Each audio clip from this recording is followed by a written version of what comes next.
Dari lahir tuh langsung jelek amat. Bayi apaan nih? Sama aja kayak kita mengundang arwah pengembara untuk makan bersama kita. Akhir-akhir ini gue sering banget dapat request, "Bang, bahas do and don't si Thailand dong." Bingung juga gue. Apa aja ya? Kalau dons-nya kan yang udah pasti tuh jangan bercandain raja. Apalagi di tempat umum. Terus datanglah teman gue ngasih saran buat ngebahas mitos-mitos atau tahayul-tahayul yang ada di Thailand. Dan teman gue ini sebenarnya nggak cuma ngasih saran, tapi dia juga bikin skripnya. Berbekal kemampuan berbahasa Thailandia yang kalau orang Thailand denger pun minder pasti. Jadi materi gue di episode ini nih ya ditulisin sama teman gue ini, Fanny dari ThaiLetuber. Wih, enak juga ya kalau ada yang nulisin gini ya. Ya udah kalau gitu langsung aja kita bahas tentang tahayul-tahayul yang ada di Thailand di Learning by Googling. Sebelum kita mulai tentang tahayul di Thailandnya nih, kita samain persepsi dulu. Sebenarnya apa itu tahayul? Kalau arti harfiahnya sih tahayul adalah sesuatu yang hanya berdasarkan pada hayalan belaka. Hanya hayalan tapi banyak yang percaya. Kalau di Indonesia kan tahayul yang terkenal tuh kayak apa ya? Ini, jangan duduk di atas bantal, nanti bisulan. Padahal kan ya apa hubungannya? Penyebab bisul itu kan infeksi bakteri. Kenapa tau nyalahin bantal kan? Ya tapi tetap tujuannya kan sebenarnya baik kan, biar kita nggak duduk di atas bantal. Karena kan bantal ini tempat buat naruh kepala. Kalau tau kita naruh pantat di situ ya nggak sopan kan? Itu ya salah satu contoh tahayul yang terkenal di Indonesia. Kalau yang di Thailand gimana? Ya udah langsung yang pertama nih. Katanya tuh di Thailand jangan pakai pakaian hitam ketika mengunjungi orang sakit, ketika ngejenguk orang sakit. Kenapa? Karena hitam adalah warna yang dianggap oleh orang dulu sebagai simbol kesedihan. Jadi kalau lu ngejenguk orang sakit nih di rumah sakit, lu pakai baju hitam ya sama aja dianggap kayak lu ngedoain orang itu biar cepat kelar. Terus yang kedua, kalau ada suara cicak. Nah, ini efeknya tergantung nih, suara cicaknya ada di mana. Kalau suaranya ada di halaman belakang rumah atau di atas kepala kita, itu berarti dilarang keluar rumah. Tunda semua perjalanan kita. Tapi kalau suara cicaknya ada di depan atau di sebelah kiri, itu berarti kita boleh melakukan perjalanan. Malah katanya perjalanan kita akan lebih aman dan nyaman. Ini tahayul sana kayaknya emang detail-detail gini ya. Next, tadi suara cicak, sekarang suara tokek. Jadi, kalau ada suara tokek di siang hari, ini berarti dipercaya kita akan tertimpa kesialan. Karena katanya tokek yang tinggal di dalam rumah ini harusnya dia bersuara di malam hari. Ya, siapa tahu tokeknya lagi begadang kan, jadi dia aktif pas siang-siang kan. Ya katanya sih orang-orang Thailand dulu ini percaya kalau tokek ini adalah jelmaan dari kakek atau nenek mereka yang udah meninggal. Ngambil wujud jadi tokek, terus tinggal di rumah mereka buat ngelindungin anak cucunya. Terus karena harganya tinggi sama anak cucunya malah ditangkap terus dijual.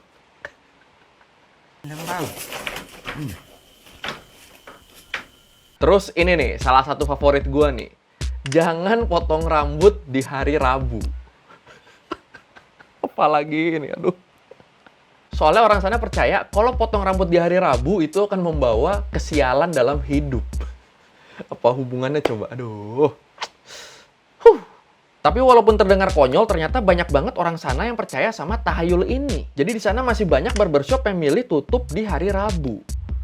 Jadi kalau lu pengen buka usaha barbershop kali di Thailand, itu bukanya hari Rabu aja. Dikit pesaingnya. Next, kalau mau nyisir, jangan pakai sisir yang udah rusak. Soalnya kalau sisirnya sampai patah di rambut nih, itu katanya dipercaya akan terjadi hal-hal buruk setelahnya. Ya, terus orang sana juga percaya kalau ada lebah yang bikin sarang di dalam rumah mereka, itu berarti mereka akan beruntung. Jadi kalau ada lebah bikin sarang di rumah, ya jangan diusir, apalagi dihancurin, karena dipercaya akan membawa bencana. Ya iya sih, masuk logika sih. Lu ada sarang lebah nih di rumah lu hancurin. Ya bencana, udah bener.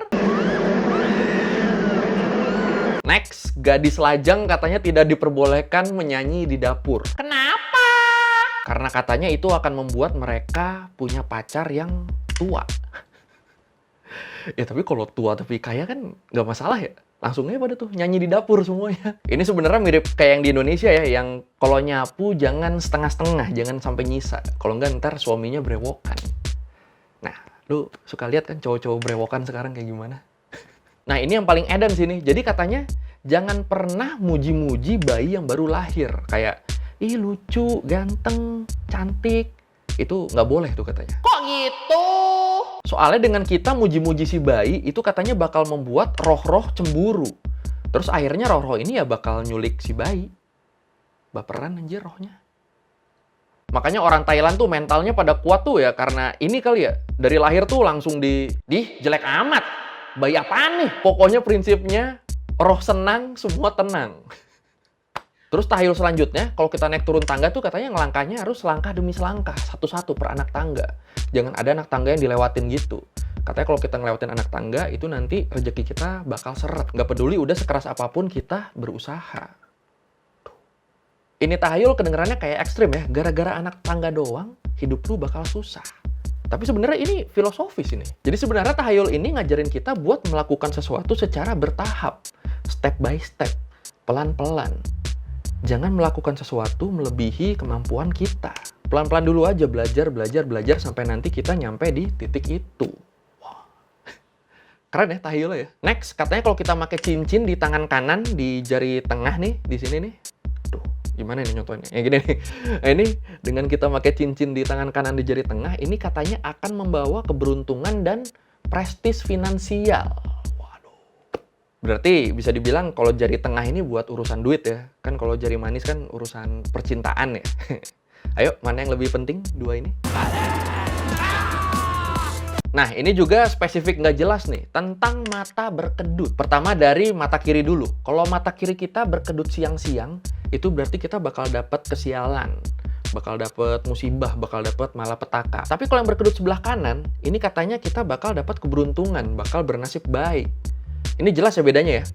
Kiri keburukan, kanan kebaikan. Kalau siang. Kalau malam kebalikannya. Kanan berkedut itu berarti keburukan. Kiri berkedut berarti kebaikan. Tapi gara-gara tahayul ini nih, di Thailand nih jadinya tafsir sebelah mana yang baik dan buruk itu jadi kebagi dua. Kan kalau di Indonesia kan mayoritas udah yakin ya.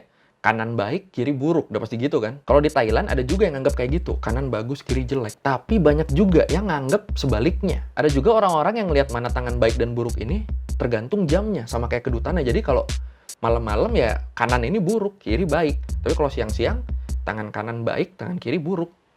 Bingung kan lu? Next tahayul, katanya kalau lagi makan nih, sendok sama piring tuh katanya jangan sampai diketuk-ketuk gitu. Apalagi kalau bunyinya sampai kayak orang main pedang. Kenapa nggak boleh? Karena diyakini dengan kita ngetuk-ngetuk piring itu sama aja kayak kita mengundang arwah pengembara untuk makan bersama kita. Kok jadi horor? Akhirnya kalau arwah pengembara ini beneran datang dan makan bareng kita, efeknya adalah kita makan sebanyak apapun tuh bakal tetap lapar. Kayak lu udah makan kayak babi kayak gimana pun ya tetap aja nggak kenyang-kenyang. Oke, udah mulai horor nih ya. Nah yang ini juga horor nih katanya nih. Kalau ada suara manggil lu malam-malam, jangan dijawab. Ya iya sih pasti sih. Karena diyakini itu adalah suara roh yang pengen ngisengin kita atau pengen menghantui kita. Kalau kita jawab gimana? Berarti sama aja kayak kita ngasih undangan ke roh tersebut. Atau yang lebih parah, roh ini malah nganggep kalau kita ngizinin roh ini buat tinggal bareng kita. Ini gue sebenarnya di kepala gue kayak mikirin, ini yang latah nasibnya gimana ya? Yang dipanggil terus lefek gitu ngejawab kan. Aduh, penuh tuh rumahnya tuh. Ya udah segitu aja deh kayaknya cukup ya. Saya sebenarnya masih banyak sih tahayul-tahayul yang lain, tapi ya ini dipilihin yang terkenalnya. Ada yang mirip gak sih sama tahayul di kita? Atau kali ada yang mirip sama tahayul di daerah lu? Karena biasa kan beda daerah, beda kultur, beda juga tahayulnya kan. Oke, sekian Learning by Googling kali ini ya tentang tahayul-tahayul di Thailand. Kita bahas yang adem-adem dulu nih, dari kemarin udah bahas kelaparan, pembantaian, demo, orang hilang, aduh. Thank you juga buat teletuber yang udah bikinin skrip ini nih. Kalau yang suka nanya-nanya ke gue tuh, Bang pengen belajar bahasa Thailand caranya gimana? Nah itu lu langsung follow aja Instagramnya teletuber karena dia ngajarin bahasa Thailand di situ dari yang paling basic, aman pokoknya. Oke, kalau lu mau revisi kali ada tahayul yang salah atau lu mau nanya atau lu mau nambahin tahayul-tahayul yang lain, bisa langsung tulis di komen, kita diskusi di situ kayak biasa.